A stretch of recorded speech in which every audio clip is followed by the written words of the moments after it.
चलिए, आप देख रहे हैं न्यूज 18 अपडेट और आपके साथ मैं हूं विवेक। और इस वक्त की सबसे बड़ी खबर आ रही है मुंगेर से, जहां शराब के अवैध कारोबारियों के खिलाफ पुलिस ने शिकंजा कसना शुरू कर दिया है।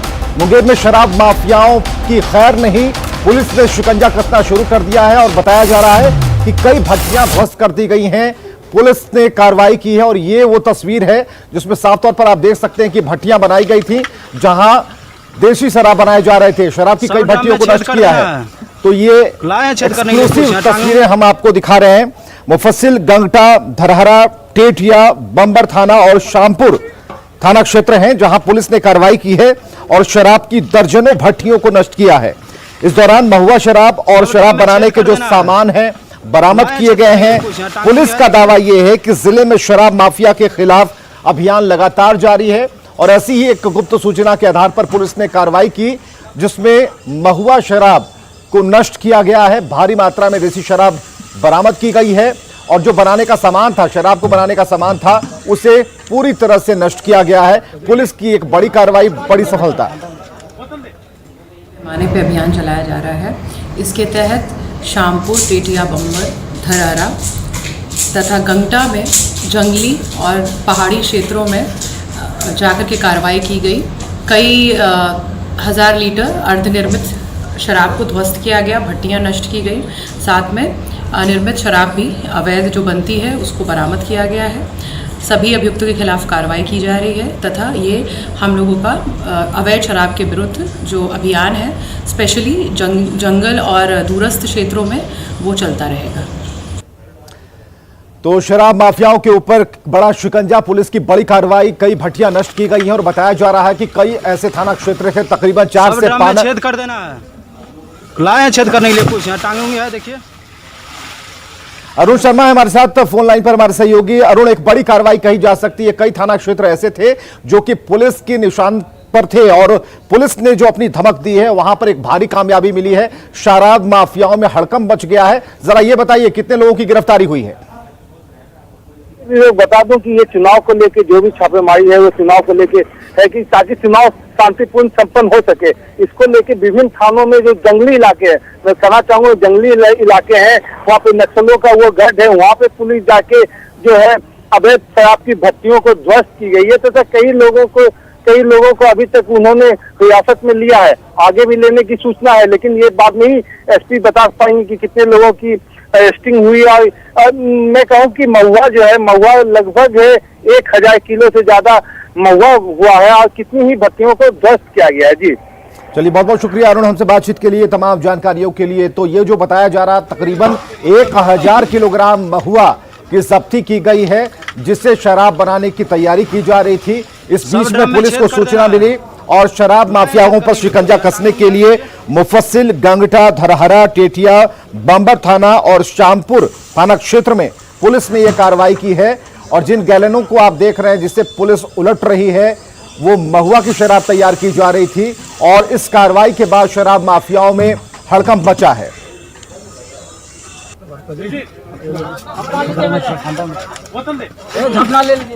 और चलिए, इस बड़ी खबर के बाद सीधे रुख करते हैं स्टूडियो का और अब बात कर लेते हैं कटिहार की, जहां पर वाहन चेकिंग के दौरान 6,78,000 से अधिक रुपए बरामद हुए हैं। कुर्सेला थाना क्षेत्र के ढबा सुतारा के पास से ये रुपए बरामद किए गए। स्कॉर्पियो सवार लोग पूर्णिया से बेगूसराय ये रुपए लेकर जा रहे थे।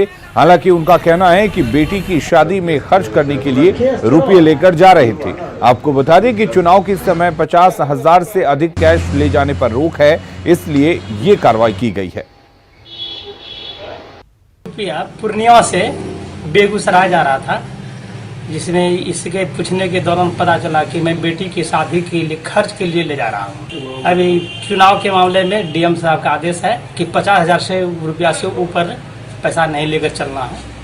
यदि उसको और इधर गया में यात्री बस से 8,43,000 रुपए जब्त किए गए हैं। गया की 12 पुलिस ने यह कार्रवाई की है। बड़ी खबर आपको बता दें, गाड़ी चेकिंग के दौरान कैश जब्त किया गया है। संजीत कुमार नाम के यात्री से पूछताछ की जा रही है। आपको बता दें कि धनबाद से बनारस एक बस जा रही थी जिसमें ये रुपए बरामद किए गए। तो गया की 12 पुलिस ने कार्रवाई करते हुए गाड़ी चेकिंग के दौरान कैश को जब्त किया है। 8,43,000 रुपए कैश जब्त किए गए हैं। इस दौरान संजीत कुमार नाम के एक यात्री से पूछताछ की जा रही है, जिसके पास ये पैसा था। आपको बता दें कि धनबाद से बनारस जा रही इस बस में सवार था, जहां पर पुलिस ने कार्रवाई करते हुए एक यात्री बस से एक यात्री के पास से 8,43,000 रुपए जब्त किए हैं।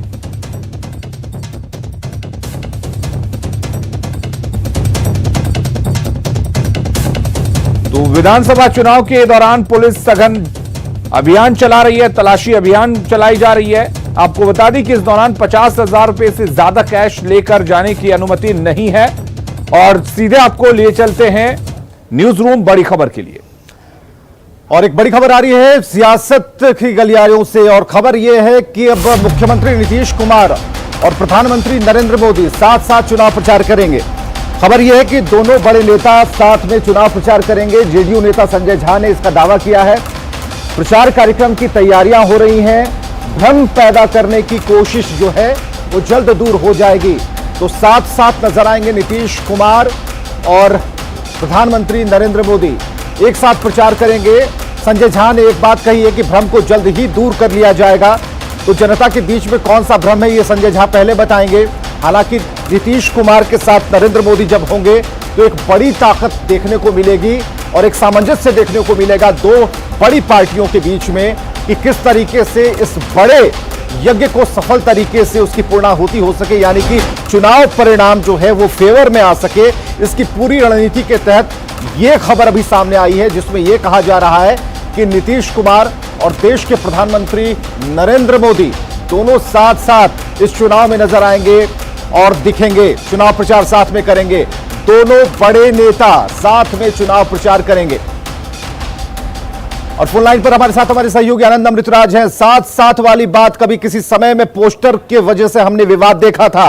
आनंद, एक बार प्रधानमंत्री नरेंद्र मोदी और नीतीश कुमार साथ साथ होंगे, इस बार पक्की खबर है। देखिए विवेक, निश्चित तौर पे संजय झा रियासत के मंत्री है, उनके जब हमने बातचीत की तो उन्होंने कहा कि बहुत जल्द कार्यक्रम बन रहा है जिसमें प्रधानमंत्री और मुख्यमंत्री एक साथ चुनाव प्रचार कर सकते हैं। तो ये बड़ी बात हो जाएगी, क्योंकि आपने बिल्कुल सही कहा कि एक समय तस्वीर को लेकर हंगामा मचा था, लेकिन इस बार विधानसभा चुनाव में दोनों नेता जब एक साथ चुनाव प्रचार करेंगे तो कई सारी बातें हैं, कई सारे भ्रम की स्थिति बनेगी है जेडीयू और बीजेपी कार्यकर्ताओं में, वो भ्रम दूर हो सकती है। और दूसरी बात की, जब प्रधानमंत्री के साथ मुख्यमंत्री जब प्रचार करेंगे तो एक माहौल बनता है। इस बार के चुनाव में रामविलास पासवान के निधन के बाद कई सारी बातें सामने आ रही थी, लेकिन जैसे ही प्रधानमंत्री और मुख्यमंत्री का प्रचार एक साथ होगा तो वे कई सारी बातें साफ हो जाएंगी, तस्वीर साफ हो जाएंगी और जो एनडीए के कार्यकर्ता हैं पूरी मुस्तैदी से फिर से चुनाव में लग जाएंगे।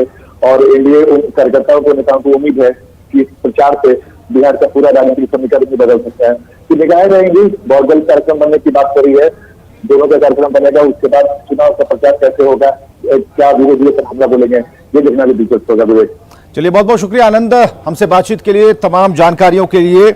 छोड़ो कल की बातें, कल की बात पुरानी, नए दौर में लिखेंगे मिलकर नई कहानी, ये बिल्कुल यहां सटीक बैठता है। अगर नरेंद्र मोदी और नीतीश कुमार साथ साथ मंच पर नजर आएंगे तो इसका असर होगा, व्यापक असर होगा और बड़ी तस्वीर के साथ, बड़े मनोबल के साथ, बड़ी ताकत के साथ बिहार का जो चुनाव है उसे फतेह करने की एक कोशिश होगी। और चलिए एक बड़ी खबर आ रही है इस बीच में कि पटना पहुंच चुके हैं जेपी नड्डा। बीजेपी अध्यक्ष जेपी नड्डा पटना पहुंच चुके हैं। विशेष विमान से जेपी नड्डा पहुंचे और जेपी नड्डा महावीर मंदिर में पूजा अर्चना करेंगे और यहीं से शंखनाद होगा, यानी कि चुनावी माहौल बनाया जाएगा, चुनावी शंखनाद होगा और बीजेपी अध्यक्ष जनसभा को संबोधित करेंगे। उसके लिए जगह मुकर्रर कर ली गई है। तो बेहद ही अच्छी तैयारी और 7,000 लोगों के बैठने की व्यवस्था के बीच वो दूरी बनेगी जिसे कहा जाता है कि बहुत जरूरी दूरी होती है। 2 गज की दूरी के साथ 7,000 कार्यकर्ता नेता बैठेंगे, जिसमें उस इलाके के जो प्रत्याशी हैं वो भी मौजूद होंगे। तो कुल मिलाकर बेहद अहम माना जा रहा है इस दौरे को। तो बीजेपी के राष्ट्रीय अध्यक्ष जेपी नड्डा पहुंच चुके हैं पटना, जो अभी अभी खबर आ रही है, और महावीर मंदिर जाने वाले हैं जहां पर पूजा अर्चना करेंगे और वहीं से चुनावी अभियान का शंखनाद हो जाएगा। और चलिए रुक करते हैं स्टूडियो का। बीजेपी के राष्ट्रीय अध्यक्ष जेपी नड्डा आज मोक्ष नगरी गया के गांधी मैदान से चुनाव प्रचार का आगाज भी करेंगे। उनके साथ जेडीयू नेता आरसीपी सिंह और हम अध्यक्ष जीतन राम मांझी भी मंच साझा करेंगे। इस दौरान जेपी नड्डा लोगों से गया जिले के सभी 10 विधानसभा क्षेत्रों के एनडीए प्रत्याशियों के लिए वोट मांगेंगे। कोरोना काल में आयोजित होने वाली पहली चुनावी सभा में सोशल डिस्टेंसिंग का पूरा ख्याल रखा जाएगा। यहां गांधी मैदान में 7,000 लोगों के बैठने के लिए कुर्सियां लगाई गई हैं। इस चुनावी सभा को लेकर एनडीए कार्यकर्ताओं में काफी उत्साह दिख रहा है। रैली की तैयारियों का जायजा लिया है संवाददाता अरुण चौरसिया ने। इस कोरोना काल के बाद पहली बार इतना बड़ा कार्यक्रम का आगाज हो रहा है। माननीय राष्ट्रीय अध्यक्ष नड्डा जी गया में आ रहे हैं। इनके स्वागत के लिए हम लोगों ने, चूँकि जल्दी आदेश हुआ तो सभी कार्यकर्ता बहुत लगन से लगे हुए हैं और बहुत काफ़ी जोश है। भाजपा के कार्यकर्ता बहुत उत्साहित हैं, लेकिन हम लोग थोड़ा चुनाव आयोग के गाइडलाइन मिला है कि सोशल डिस्टेंसिंग, मास्क और सैनिटाइजर की व्यवस्था करके काम करना है। इसमें हम लोग उसका पूरा पालन करवाएंगे। एनडीए की तरफ से चुनाव प्रचार का आगाज गया के गांधी मैदान में आज हो रहा है। भाजपा के राष्ट्रीय अध्यक्ष जेपी नड्डा इस चुनावी प्रचार अभियान की शुरुआत करेंगे और इसके लिए आप देख सकते हैं कि तैयारी लगभग पूरी की जा चुकी है। इस बार जो मंच पर बैठने की व्यवस्था है वो जो पिछली बार होती थी उससे थोड़ा सा अलग है, चूँकि कोरोना काल में कई तरह की एडवाइजरी दी गई है और उसी अनुसार जो है यहाँ तैयारी की गई है। ना सिर्फ मंच पर बल्कि जो दर्शक दीर्घा है वहाँ भी कोरोना काल में जो कोविड-19 को लेकर एडवाइजरी है उसका पालन किया गया है। करीब 7,000 लोगों की बैठने की व्यवस्था की गई है और जो कुर्सियां लगाई गई है वो जो सोशल डिस्टेंसिंग है उसमें उसका पालन किया गया है। इसके साथ ही जो यहाँ बैनर और पोस्टर भी कई लगाए गए हैं जिसमें ये एडवाइजरी दी गई है कि जब यहाँ आप इस सभा में शामिल होने आते हैं तो आपको क्या करना है और क्या नहीं करना है। तो पहली बार इस बार चुनाव का आगाज़ हो रहा है और कोरोना काल में पहली ये आम सभा हो रही है। इस सभा में जो राष्ट्रीय अध्यक्ष हैं भाजपा के, उसके साथ ही बिहार प्रदेश के भाजपा अध्यक्ष शामिल होंगे और इसके साथ ही जो गया जिला के 10 विधानसभा क्षेत्र हैं उसमें 10 विधानसभा क्षेत्र के प्रत्याशी शामिल होंगे और उसमें मुख्य रूप से जो पूर्व सीएम हैं जीतन राम मांझी और बिहार सरकार के कृषि मंत्री प्रेम कुमार समेत अन्य प्रत्याशी शामिल होंगे। सहयोगी विपिन के साथ अरुण चौरसिया, न्यूज 18 गया। देश में स्वामित्व योजना की शुरुआत पीएम मोदी ने लॉन्च किया है। आपको बता दें वीडियो कॉन्फ्रेंसिंग के जरिए इसको लॉन्च किया गया है। 1 लाख लोगों को प्रॉपर्टी कार्ड मिला है। 6 राज्यों के 763 पंचायतों के 1 लाख लोग इससे लाभान्वित होंगे। जिन 1 लाख लोगों को अपने घरों का स्वामित्व। बीजेपी प्रदेश अध्यक्ष संजय जायसवाल ने एनडीए की जीत पर कहा है कि 3/4 से अधिक सीटों पर जीत दर्ज करेंगे। उन्होंने कहा कि गया में चुनावी सभा के साथ चुनावी प्रचार अभियान की शुरुआत भी करेंगे। तो मीनापुर जो सीट हम लोग के पास आया था तो हमारी पार्टी में एक मनोज कुमार जी भी हैं जो मीनापुर से टिकट मांगे थे। मनोज कुमार जी मीनापुर में ही वहां उनका कर एलजेपी का दामन थामने वाले रामेश्वर चौरसिया ने बीजेपी नेतृत्व पर गंभीर आरोप लगाए हैं। रामेश्वर चौरसिया का कहना है कि बीजेपी के कुछ नेता कार्यकर्ताओं का मनोबल गिरा रहे हैं। ऐसी स्थिति में उन्होंने बीजेपी छोड़ एलजेपी के टिकट पर चुनाव लड़ने का फैसला किया है।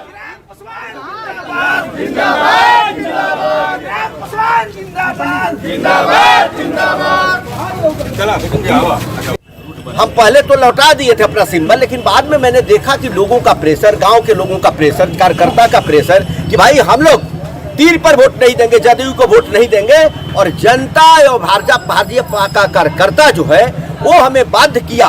उन लोगों ने हमें समर्थन किया कि नहीं, भाजपा लोजपा को हम लोग एक ही मानते हैं, इसीलिए आप लोजपा से ही टिकट लीजिए और चुनाव लड़िए, क्योंकि हम। और चलिए बड़ी खबर के लिए सीधे आपको एक बार फिर से लिए चलते हैं न्यूज रूम। और बड़ी खबर आ रही है झारखंड के खूंटी से, जहां पर मवेशी व्यापारी की हत्या कर दी गई है। संजय पूर्ति उसका नाम बताया जा रहा है, जिसकी हत्या टांगी से काट कर की गई है। और साइको थाना क्षेत्र के बलंदा गांव की यह घटना है। पुलिस शव को कब्जे में लेकर जांच में जुटी है। बड़ी खबर इस वक्त की झारखंड के खूंटी से, जहां संजय पूर्ति नाम के एक व्यक्ति की टांगे से काटकर हत्या की गई है और पुलिस फिलहाल जांच में जुटी हुई है। और बताया जा रहा है कि संजय पूर्ति मवेशी व्यापारी था। हालांकि हत्या के कारणों का पता पुलिस लगा रही है।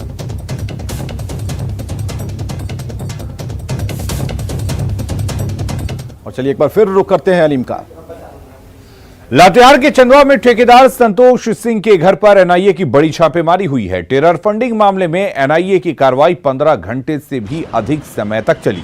इस दौरान एनआईए ने काफी मात्रा में कैश भी जब्त किया है, जिसे टीम अपने साथ लेकर गई। वहीं ठेकेदार को कागजात पेश करने के निर्देश दिए गए। आपको बता दें कि पिछले साल नवंबर में पीसीआर वैन पर माओवादियों के हमले में 4 जवान शहीद हो गए थे, जिसके बाद गिरफ्तार नक्सलियों ने संतोष सिंह से 5 लाख रुपए लेकर जाने की बात स्वीकार की थी। माना जा रहा है कि नक्सलियों और ठेकेदार की साठगांठ को लेकर यह छापेमारी की गई है। लातेहार जिले में एनआईए की बड़ी कार्रवाई कल से चल रही थी, जो कि लगभग 15 घंटे से भी ज़्यादा चलने के बाद वो समाप्त हुई। और वही चंदवा स्थित जो संवेदक हैं संतोष सिंह, उनके घर पर एनआईए की छापेमारी की गई थी। उस दौरान उनको भारी मात्रा में कैश बरामद हुई है और एनआईए की टीम ने उनको यह मौका दिया है कि आप उस कैश के बारे में अपना दस्तावेज प्रस्तुत कर सकते हैं। हालांकि तत्काल एनआईए की कार्रवाई यहां पे समाप्त हो चुकी है, परंतु आगे देखना होगा कि आखिर होता क्या है। न्यूज़ 18 के लिए लातेहार से विकास तिवारी। गिरफ्त में आया साइबर शातिर।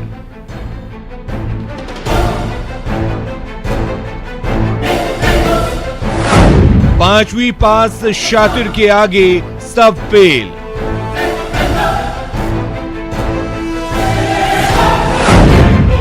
पांच भाषाओं का निकला जानकार।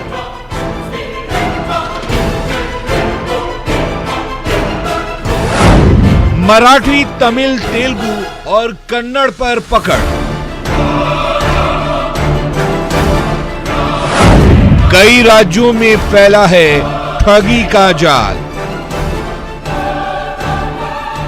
जी हां, जामताड़ा में पुलिस ने 4 साइबर अपराधियों को पकड़ा है। इसमें से सभी हिस्ट्री शीटर साइबर अपराधी हैं। गिरफ्तार साइबर अपराधियों में कर्माटांड थाना के रिंगो चिंगो से बद्री मंडल और राजमणि मंडल शामिल हैं। वहीं पांडेडी से विक्रमदास और सुब्रत दास को गिरफ्तार किया गया है।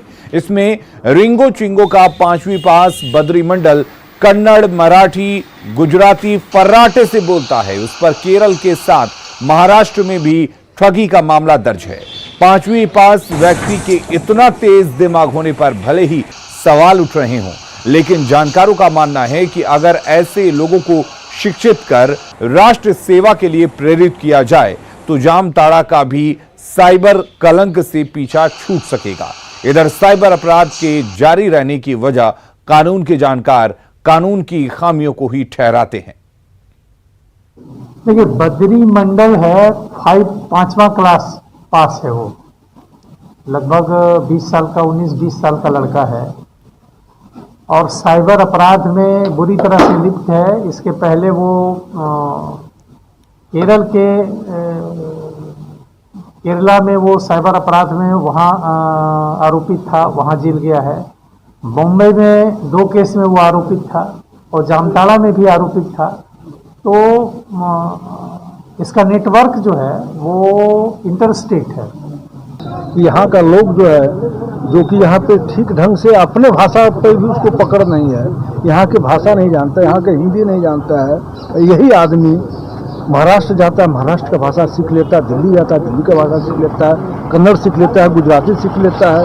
तो समझ सकते हैं कि ये आदमी का परवरिश जो है सही ढंग से नहीं हुआ। अगर इसका परवरिश सही ढंग से अगर होता, अगर इसको स्कूल कॉलेज अगर मिल जाता, यही सब तो आदमी ऊंचा बढ़ता है ना। जो साक्ष्य कोर्ट के समक्ष प्रस्तुत किए जाते हैं वो पूर्ण नहीं होता है। जैसे आप एक फेक सिम यूज करते हुए अपराधी को सामने प्रस्तुत कर रहे हैं, लेकिन उसी फेक सिम से ही जो फेक ट्रांजैक्शन हुआ, जो चोरी की घटना हुई, वो सिद्ध नहीं हो पाती।